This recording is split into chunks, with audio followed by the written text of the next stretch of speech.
आज हम लोग बात करेंगे दारू, सिगरेट और गांजा के बारे में। अभी न्यू ईयर आने वाली है और न्यू ईयर की पार्टियों में ये सारी चीज़ें तो आम है।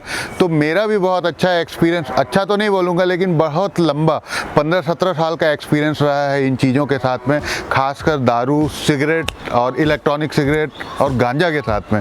तो मैं वो एक्सपीरियंस आज आप लोगों के साथ में शेयर करने वाला हूँ।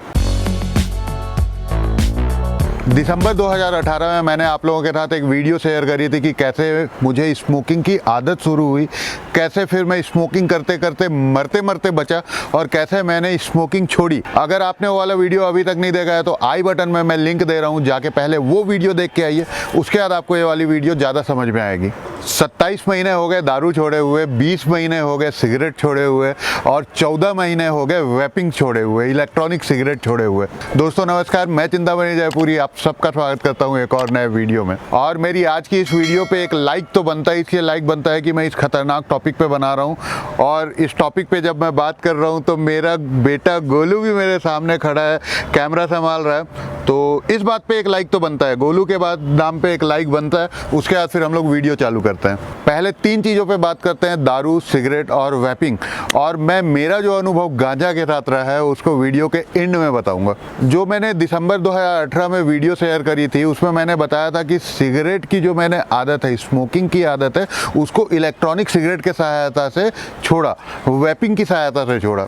सितंबर 2018 में मैं स्मोकिंग छोड़ा और वेपिंग करना चालू कर दिया। वेपिंग जिनको नहीं मालूम है, वो इलेक्ट्रॉनिक एक डिवाइस होती है जिसमें इलेक्ट्रॉनिक वे में हम लोग वेपर, जैसे वेपोराइजर होता है, वेपोराइजर का इस्तेमाल करते हैं। इलेक्ट्रॉनिक सिगरेट आप लोग गूगल पे सर्च करोगे तो ज़्यादा डिटेल मिल जाएगी उसमें। इंडिया में बैन है और मैं आप लोगों को बताना चाहूँगा कि सिगरेट से भी ज़्यादा एडिक्टिव होता है ये वेपिंग। सिगरेट छोड़ने के बाद में वेपिंग की आदत लग गई, क्योंकि स्मोकिंग से भी ज़्यादा एडिक्टिव होता है वेपिंग।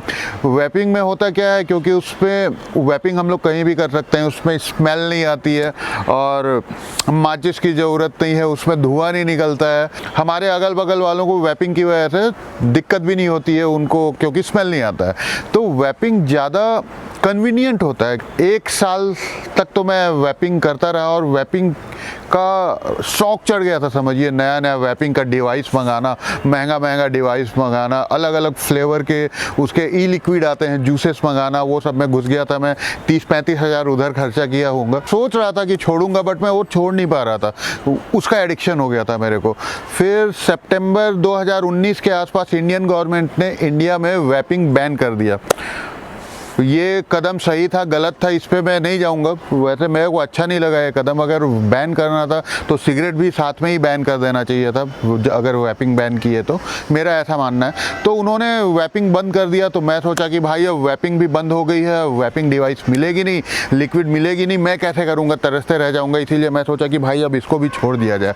वेपिंग भी छोड़ दिया मैं सितंबर 2019 में। पूरे 14 महीने हो गए वेपिंग छोड़े हुए और 20 महीने हो गए सिगरेट भी छोड़े हुए और 27 महीने हो गए दारू छोड़े हुए। और गवाही देने के लिए हैं मेरे पुत्र आयुष जयपुरी। आइए। पहले जो बेवड़ा पापा आते थे ना घर दारू पी के, तेरे को पता चल जाता था ना? हाँ। मैं छुप छुप के आता था कि तेरे को पता ना चले, लेकिन तू जान जाता था ना? हाँ। मैं कैसे करता था? चलते थे। इतना ज़्यादा मैं बेवड़ा हो गया था। और सिगरेट का भी तेरे को पता चल जाता था ना कि मैं सिगरेट पी के आया हूँ बोल के। मैं बहुत छुपने की कोशिश करता था कि मेरे बेटे को पता न चले, उस पर मतलब गलत प्रभाव पड़ेगा बोल के, बट बच्चों को पता चल ही जाता था। सॉरी बेटा, तू मत पीना कभी ना, मैं तो छोड़ दिया पापा। हाँ। पापा छोड़ दिया। ओवरऑल वेपिंग के साथ में मेरा एक्सपीरियंस मिक्स सा रहा, ठीक ठाक ही रहा, बुरा रहा नहीं कहूँगा।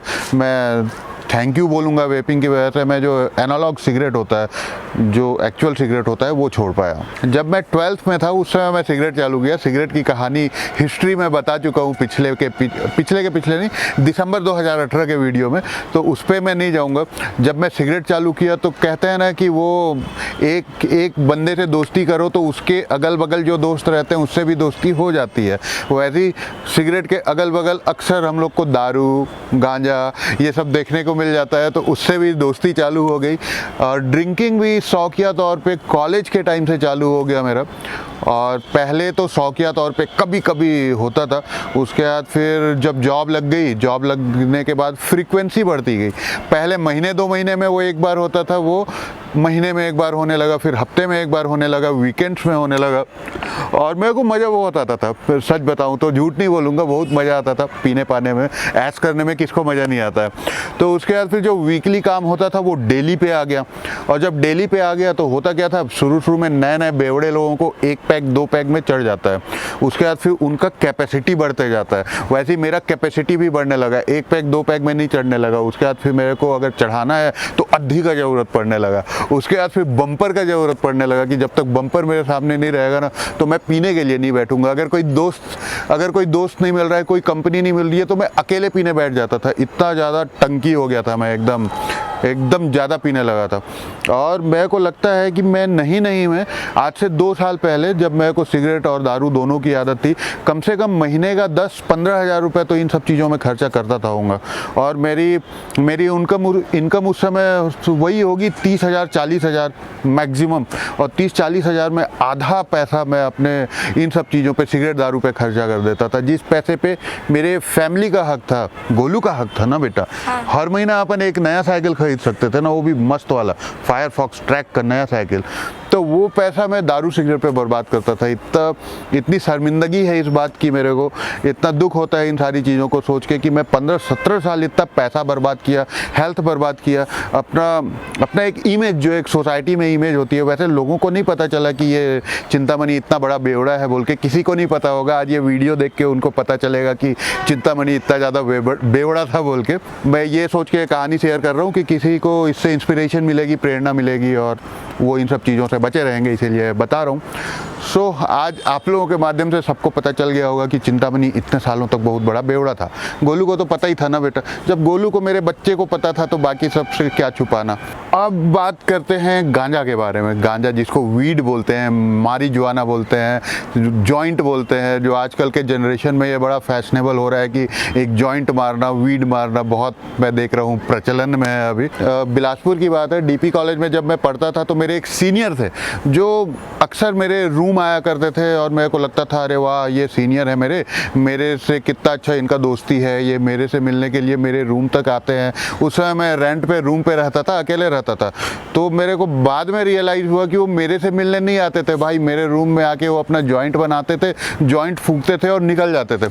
और मैं भी उनको कुछ नहीं बोलता था, क्योंकि जब भी वो आते थे अपनी यामाहा RX 100 में आते थे और वो मेरे रूम पे बैठते थे और मैं उनसे RX 100 का चाबी लेता था और मस्त राउंड मार के आता था। तो वहाँ से थोड़ा बहुत वीड का एक्सपीरियंस चालू हुआ, गांजा का एक्सपीरियंस उनके साथ में। 1-2 बार मैं पिया था, अच्छा लगा था मेरे को, झूठ नहीं बोलूँगा। उसके बाद फिर बहुत दिनों तक गांजा वांजा में ट्राई नहीं किया। अभी 2 साल पहले, लगभग 17-18 की बात है, जब मैं दारू में एकदम ज़्यादा लीन हो गया था, बहुत ज़्यादा एडिक्शन हो गया था दारू का, उसी समय गांजा का भी किसी के माध्यम से मैं गांजा से फिर से इंट्रोड्यूस हुआ और फिर से मैं ट्राई किया। भाई ट्राई किया तो मज़ा आ गया यार, क्योंकि जो दारू का जो नशा होता है एकदम अलग टाइप से होता है। वो व्यक्ति को ना बहुत आक्रामक बना देता है, जो दारू का नशा होता है वो। लेकिन जो गांजा का नशा होता है वो वैसा नहीं होता है, वो एकदम लय में रखता है, मीठा मीठा मीठा मीठा, और मतलब साइकोडेलिक ड्रग होता है वो, सीधे दिमाग पे असर करता है। मेरे को कुल मिला के ना अच्छा लगा, दारू से काफ़ी ज़्यादा अच्छा लगा इसका वीड का नशा। मैं प्रमोट नहीं कर रहा हूँ, बस मैं अपना एक्सपीरियंस बता रहा हूँ। और जहाँ मेरे को डेली दारू पीने में 400-500 रुपये का खर्चा था, बम्पर 400-500 रुपये का आता था सस्ता वाला, और वहीं पे ये वीड था भाई भयानक सस्ता। 20 रुपये 50 रुपये का वीड आपके लिए जो जॉइंट बनता है उससे एकदम मस्त जम हो जाता है आदमी, और वो सीधे सर पे चढ़ता था, एकदम जम हो जाता था मैं।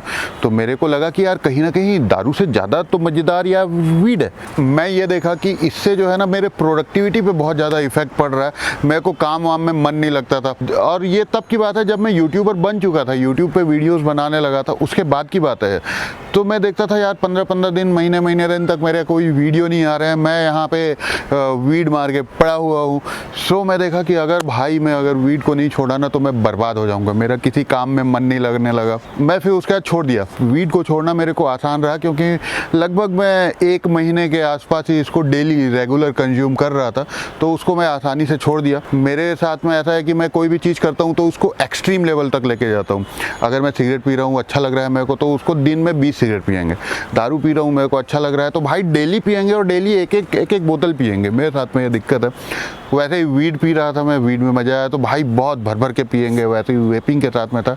तो मेरे साथ में यह है कि कंट्रोल नहीं है, मेरा जो नेचर है बड़ा एडिक्टिव नेचर है। इसीलिए मैं बोला कि भाई ये सब चीज़ से मेरे को पंगा नहीं लेना है, इन सब चीज़ों को मैं हाथ जोड़ता हूँ और इन सब चीज़ों से दूर रहूँगा। दारू को हाथ जोड़े जैसा मैं बताया 27 महीने हो गए, वीड छोड़े 20 महीने हो गए, और सिगरेट भी छोड़े 22 महीने हो गए, और वेपिंग को छोड़े 14 महीने हो गए।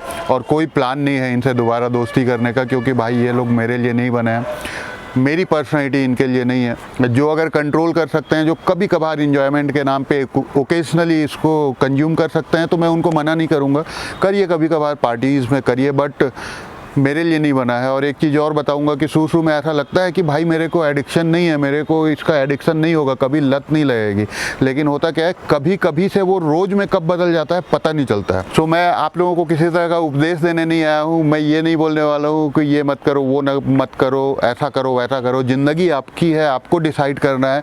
मैं मेरी ज़िंदगी में मेरा कैसा अनुभव रहा है इन सब चीज़ों के साथ में, वो मैं आप लोगों के साथ में शेयर करने के लिए आया हूँ। सो आज का वीडियो हम लोग यहीं पर समाप्त करते हैं। अगर वीडियो आपको अच्छा लगा, मेरी ईमानदारी पसंद आई और मेरा साहस पसंद आया, मेरा करेज पसंद आया कि मैं पूरी दुनिया के सामने ये सारी चीज़ें रख रहा हूँ, मेरे बच्चे के सामने ये वीडियो बना रहा हूँ, अच्छा लगा होगा तो प्लीज़ लाइक कर दीजिएगा।